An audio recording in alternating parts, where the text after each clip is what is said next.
মানুষ আপনাকে গুরুত্ব দেয় না কেন? নমস্কার, আমি শ্রীপর্ণা রায়। আজ আমি এমন একটা বিষয় নিয়ে কথা বলবো যেটা হয়তো অনেকের জীবনেই ঘটেছে। আপনি হয়তো খুব ভালো মানুষ, সবাইকে সম্মান করেন, কারোর সঙ্গে খারাপ ব্যবহার করেন না। তবুও অনেক সময় মনে হয় মানুষ আপনাকে ততটা গুরুত্ব দেয় না। কেন এমন হয়? আজ আমরা সেই প্রশ্নের উত্তর দেব। একটা বাস্তব ঘটনা দিয়ে শুরু করা যাক। ধরুন, একটা অফিসে দুজন মানুষ কাজ করেন। একজন খুব পরিশ্রমী, ভদ্র, সব কাজ করে দেন। অন্যজনও ভদ্র, কিন্তু নিজের সীমা জানেন, প্রয়োজনে না বলতে পারেন, নিজের মতামত স্পষ্টভাবে বলেন। কিছুদিন পর দেখা গেল দ্বিতীয় মানুষটিকেই সবাই বেশি গুরুত্ব দিচ্ছে। কেন এমন হয়?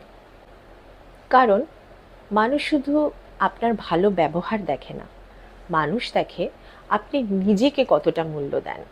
আপনি যদি সবসময় নিজের প্রয়োজনের আগে অন্যর প্রয়োজন রাখেন, যদি সব সময় ক্ষমা চান, যদি নিজের মতামত বলতে ভয় পান, তাহলে অজান্তেই আপনি অন্যদের শেখাচ্ছেন আমাকে খুব সিরিয়াসলি নেওয়ার দরকার নেই।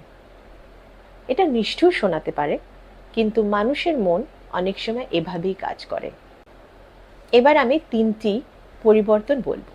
প্রথমত, সব অনুরোধের সঙ্গে সঙ্গে হ্যাঁ বলবেন না।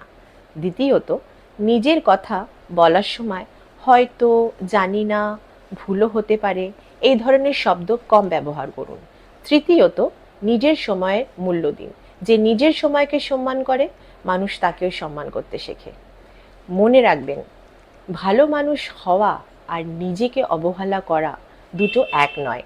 নিজেকে সম্মান করুন, কারণ মানুষ আপনার সঙ্গে ঠিক ততটাই ভালো ব্যবহার করবে যতটা আপনি নিজেকে মূল্য দেবেন। আমি শ্রীপর্ণা রায়। আবার দেখা হবে পরের ভিডিওতে। ভালো থাকবেন। বাই।